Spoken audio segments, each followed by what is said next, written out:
Alhamdulillah, saya rasa begitu seronok bila mana kita boleh tengok ramai ahli politik yang umur muda-muda belaka. Kalau dulu jarang, sekarang ni kita dah ada YB, Senator Wan Ahmad Faizal, baru 35 tahun.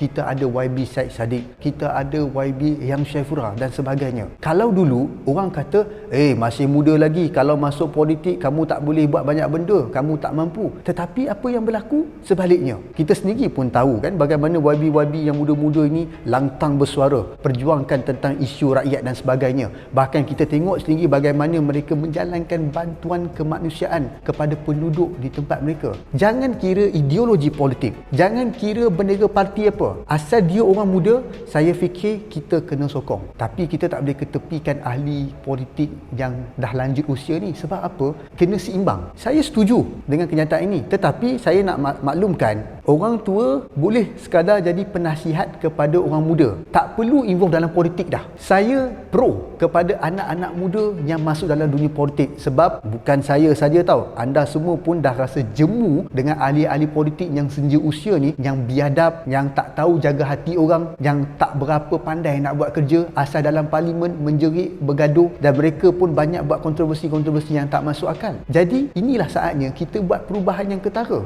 Orang muda kena masuk dalam politik dah. Daripada kita ni sembang di sebalik tabir, kita hanya jadi pahlawan kekunci, kenapa tidak kita suarakan apa yang terbuku dalam hati kita ini dengan lebih meluas lagi. Kalau kita tak puas hati dengan pergerakan politik di negara kita, maka ayuh masuklah dalam politik dan suarakan apa yang anda rasakan betul.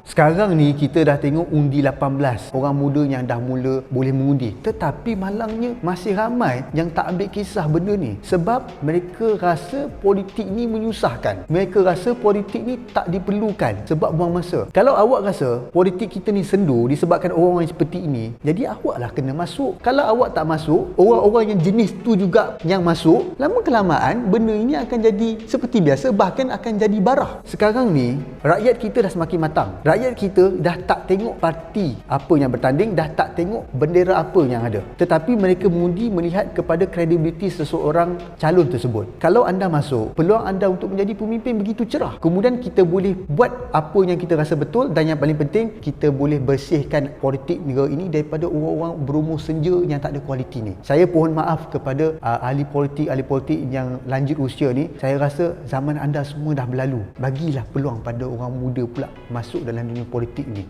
Nanti ada orang cakap, orang muda mana boleh jadi Perdana Menteri, dia kena ambil pengalaman dan sebagainya. Kita tak tahu ke dekat New Zealand ada Perdana Menteri yang muda? Perdana Menteri Finland baru 35 tahun tetapi sangat perform. Bahkan yang paling mengejutkan, kalau kita perhatikan negara-negara yang ada pemimpin muda ni, negara mereka stabil dari segi ekonomi, dari segi sosial dan sebagainya. Maka tak ada alasan kalau satu hari nanti kita ada Perdana Menteri yang umur 28 tahun, yang umur 30 tahun. Dan percayalah, kalau kita ada Perdana Menteri yang umur semuda macam ni, negara kita akan jadi lebih kuat. Tapi sudah tentu kita tak nak ketepikan orang-orang yang lanjut usia. Kalau kita ada Perdana Menteri muda, kita nak ada penasihat yang umur 60-65 tahun, yang arif dalam banyak perkara, yang boleh menasihati pemimpin kita tu. Tapi tak perlulah duduk sekali dengan Perdana Menteri.